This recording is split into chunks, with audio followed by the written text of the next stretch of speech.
Namaskar. Tatkar ka Tukra. The word Tatkar gives us a very clear idea that we are going to use syllables that we use in Tatkar.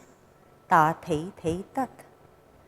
All these bowls put together, weaved into a cycle that ends in a sum.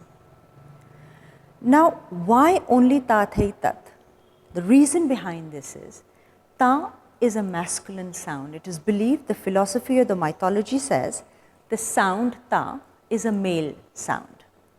Thei is a feminine sound. The combination of the two gives birth to tat.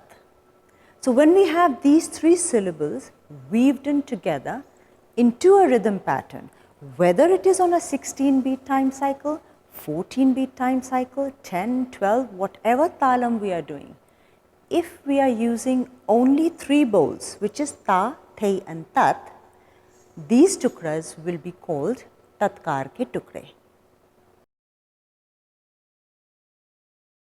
Thank you for watching this video. I hope you liked it. If you don't want to miss any of the videos we upload here, why not subscribe to the channel? Also, please do send us your feedback. It'll help us improve our program. Let's share. Happy dancing!